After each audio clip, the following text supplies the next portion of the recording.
Okay, let's unpack this. What if some of the persistent struggles, the fears, maybe the patterns you find yourself wrestling with in life didn't actually originate with you? Mm. What if they began with someone else in your family, maybe generations ago, and somehow, well, somehow got passed down? It's a really profound question, isn't it? And it gets right to the heart of what we're diving into today. Yeah. This often surprising and deeply insightful concept of inherited family trauma. Yeah. And our guide for this particular deep dive is primarily the work laid out in the book. It didn't start with you. How inherited family trauma shapes who we are and how to end the cycle by Mark Wolynn, plus the research he draws on. Right.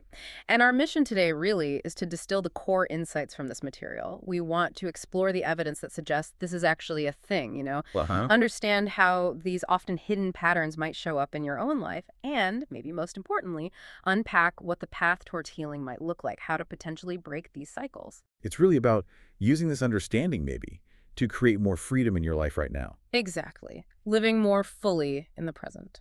So where does this idea even come from? I mean, the source talks about a clinical observation that probably sounds familiar to a lot of people listening. Mm-hmm. It's noticed that many people dealing with chronic, really stubborn issues, things like persistent depression, anxiety, maybe unexplained phobias, even certain physical problems, they haven't found lasting relief through the usual methods, right? Mm-hmm. The ones focusing just on their own personal history. That's right. The author's work, it seems, grew out of seeing that pattern again and again. Individuals struggling with these deeply ingrained conditions where, their own life story just didn't seem to fully explain the depth of their pain. And that led to exploring, well, maybe the root lies further back in the unresolved experiences of parents or grandparents, even great-grandparents. And that brings us right to the central concept, inherited family trauma. This idea that the echoes, maybe emotional, psychological, maybe even physical echoes of really painful, often unresolved experiences can actually travel down the family line. Yeah, and it's not just like hearing a story. It's described more like fragments of experience or body sensations, emotional imprints that kind of live on in descendants, often totally outside of conscious awareness. Like they're seeking resolution somehow. Exactly, seeking resolution in the current generation. And what makes this so impactful, I think, maybe even challenging, is that we're generally taught to believe our problems come directly from our own lives. Our experiences, our environment, maybe direct genetics. Right, we think, this is my anxiety, this is my fear, but this work suggests there's this deeper, often hidden ancestral layer that's profoundly influencing us. Okay, but is this just a theory? Or is there more to it? The source points to some pretty exciting and growing scientific research. Yeah, it does. It's not just anecdotal. It points particularly to the field of epigenetics. Ah, epigenetics. Okay, explain that a bit. Well, epigenetics is fascinating. It looks at how our behaviors and environment can cause changes that affect how our genes are expressed. Importantly, without changing the underlying DNA sequence itself. So it's not a mutation. No, not a mutation. Think of it more like chemical tags on the DNA, or tiny molecules that regulate things. They influence whether a gene gets turned on or off or how active it is. Okay. And the link to trauma. The evidence suggests these tags or regulatory molecules, especially those linked to stress and trauma responses, can potentially be transmitted across generations. Wow. So the way your ancestor responded to stress could actually influence your gene expression. Potentially, yes. And some of the early compelling evidence comes from animal studies, which the source highlights. Research with mice, for instance. Right. Parents experienced trauma, like being separated from their mothers, and they saw behavioral and gene expression changes in their offspring. And these changes could be traced for up to 3 generations, even in the mice who never directly experienced that trauma themselves. 3 generations. That's significant. It really is. Other studies with rats showed that stress experienced by parents before they even conceived could still alter behavior and gene expression in their descendants. So it's not just about the environment during pregnancy or childhood. It could be even earlier. It seems so. Now, of course, you have to be cautious applying animal findings directly to humans. Sure. But the source notes that human studies are also starting to show correlations, like children born to mothers who developed PTSD after 9/11. Yeah. They were found to have a significantly higher likelihood of being diagnosed with PTSD themselves.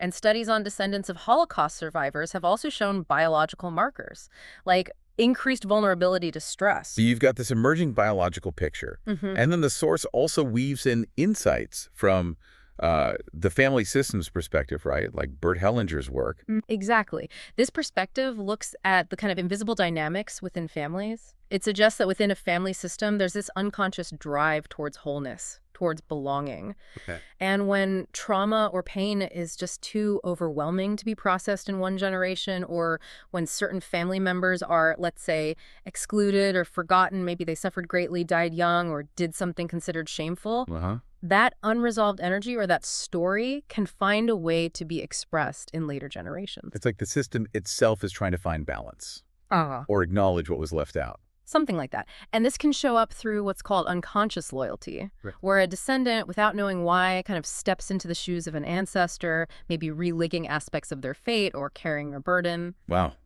Driven by a need to belong, even if it means sharing suffering. It seems to be a deep unconscious pull, yes.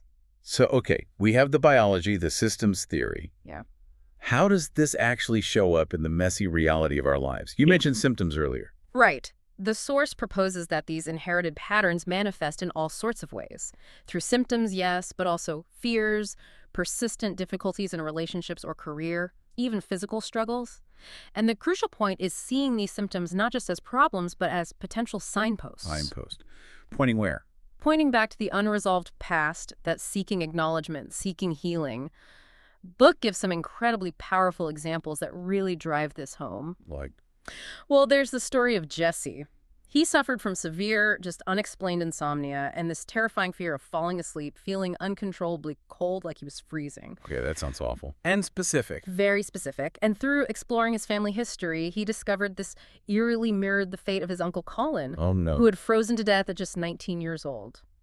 Jesse was, it seems, unconsciously experiencing echoes of his uncle's final moments. Gosh, that's intense. Incredibly. Or another example, Gretchen, she had this deeply disturbing, persistent thought, an image, really, of wanting to vaporize herself in molten steel. Yeah. Horrifying. And this was linked back to her grandmother, who was the sole survivor of Auschwitz, where her entire family was incinerated. The connection is undeniable when you hear it like that. It really makes you pause. Or Steve, plagued by panic attacks, but specifically when he was in new or unfamiliar places. His panic, his fear, seemed to mirror the trauma of his 74 family members who were taken from their homes during the Holocaust and murdered. 74. And Zach, who carried this deep, pervasive feeling that the whole purpose of his life was somehow to die. Oh, wow. This devastating inner experience was traced back to his grandfather, a war veteran who had openly wished to die and eventually did die in the war. So the source is saying these aren't just coincidences. We might, like, unwittingly live in sympathy with family members who went through these huge traumas. That's the core idea, yes. The unresolved energy, the story, it finds a way to echo forward, creating struggles in us that don't always seem to fit our own direct experience. Okay, so if these patterns are often hidden, unconscious, how do you actually start to figure out the links in your own life? The source offers a tool for this, right? The core language map. Exactly. This map is designed to help you decode the language you use around your deepest struggles and fears, because that language often holds clues pointing back to the origin. Okay, so what are the parts of this map? The first component is your core complaint. What are the really intense, urgent words you use again and again when you talk about your most persistent problems or fears? Okay, like the gut level description. Precisely. The book gives examples like Ben feeling he was barely surviving, or Lorena describing herself as perpetually restricted or feeling like a loser. The idea is to listen to yourself with a kind of meta ear. Notice not just what you say, but how you say it. Do certain words feel oddly charged, maybe bigger or older than your own life story? Like they don't quite belong to you. Exactly. They might be fragments of someone else's experience speaking through you. Interesting. Okay, what's next on the map? Core descriptors. What adjectives just spontaneously pop into your head when you describe your parents? Or maybe other key figures in your family history? So, gut reactions again. Yeah. Like Kim describing her mother as cold or distant. These aren't just simple descriptions. They often reveal unconscious feelings, family dynamics, the emotional charge behind those words. That points towards unresolved stuff. Got it. Complaint, descriptors. What else? The core sentence. This is often your worst fear, kind of distilled into a short, potent, dramatic sentence. A worst fear. Okay. Think about your deepest anxieties. What's the absolute worst thing you fear might happen? Examples from the source are things like, I'll be rejected, I'll be all alone, they'll betray me, I need to die, or I would be trapped alone. These feel heavy just hearing them. They are, and the source calls this a traveling sentence because it often connects directly back to a significant family trauma. And saying it, or even just thinking it, can cause a really strong physical reaction. Like, your body knows. That physical reaction is a clue. A big clue. It confirms the resonance, the power of that sentence, and it's linked to the past. Okay, so complaint, descriptors, sentence. How do you tie it all together? That's the final piece, the core trauma genogram. This is the specific, unresolved family event or dynamic that gets revealed when you connect all those language clues, your complaint, descriptors, sentence, to your actual family history. Often, mapping it out visually on a family tree or a genogram really helps. Ah, so you see it laid out. Exactly. It brings what might have been a fogged history into clearer view. Remember Ellie's fear of going crazy? Yeah. Mapping it on a genogram linked it directly to her great-aunt, who was institutionalized at the same age, and also connected to her grandmother's trauma around that same time. The visual map clarifies those hidden connections. So the core language map is like a detective kit for your own inner world and family past. That's a great way to put it. It helps shine a light on what pattern might be repeating and where it likely originated. But how do these patterns actually get such a grip on us? How do they manifest so strongly? The source talks about 4 unconscious themes, right? Ways these patterns disrupt our life force, as the author puts it. Yes. These themes describe the main ways these inherited patterns tend to show up and interfere with our ability to live fully. The first one is merging with a parent. Merging. Like becoming too identified with them. Exactly. Unconsciously taking on a parent's unresolved pain, their struggles, maybe even their failures or their fate. Gavin's story is mentioned. He kept repeating his father's pattern of financial ruin. Until he could consciously reconnect with his father, acknowledge his father's burden, and separate his own fate from his father's. Okay, that makes sense. What's the second theme? This one gets a lot of focus in the source. The interrupted mother bond. This refers to a break in that crucial early connection with the mother. And this isn't just about, like, major abandonment. No, not necessarily. It could be temporary separations. It could even happen before birth if the mother herself was going through significant trauma, stress, or was emotionally unavailable because of her own unresolved history. And the impact of that interruption.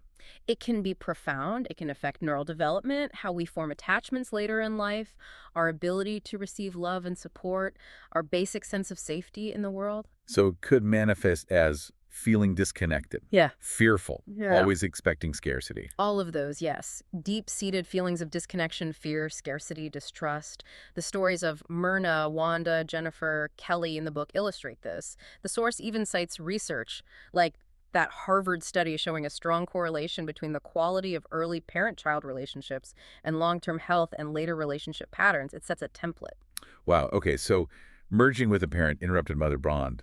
What's the third theme? Identifying with another family member. So this is beyond the parents. It's where you unconsciously relive the fate or experience of another ancestor, maybe someone who was excluded, forgotten, or suffered a particularly tragic fate. Like the examples we talked about earlier. Exactly. Jesse with his Uncle Colin, Gretchen connecting with her grandmother's incinerated family, Paul reliving the loser fate of his grandfather. It's identifying with someone else in the family system. And are there other dynamics mentioned? Yeah, the source touches on other scenarios too. Things like the impact of rejecting a parent or feeling responsible for a parent's emotions, the effects of unhappy marriages, unresolved issues around inheritances, or excluded partners. All of these things can create ripples, dynamics that echo down the generations. It paints a picture of us being really deeply influenced by these currents from the past, often without realizing it. It does. So if you start to identify that maybe, just maybe, one of your struggles has roots in this inherited stuff, what's the path forward? What does healing look like? Well, the source strongly emphasizes that just identifying the link, that awareness of where the feeling or struggle might have originally come from, that's the critical first step. Just the awareness itself is powerful. Hugely powerful, because it creates distance. You can start to recognize, this intense fear of being trapped, or this feeling of needing to die. Maybe this isn't entirely mine. Maybe it doesn't belong fully to my own life experience. Maybe it's an echo. That shift in perspective. It's game-changing. Yeah. From there, the source discusses methods for healing, which really focus on shifting your internal relationship to these past events and figures. One powerful tool is using healing sentences. Okay, what are those? They're specific phrases, spoken inwardly, usually, sometimes externally in therapy.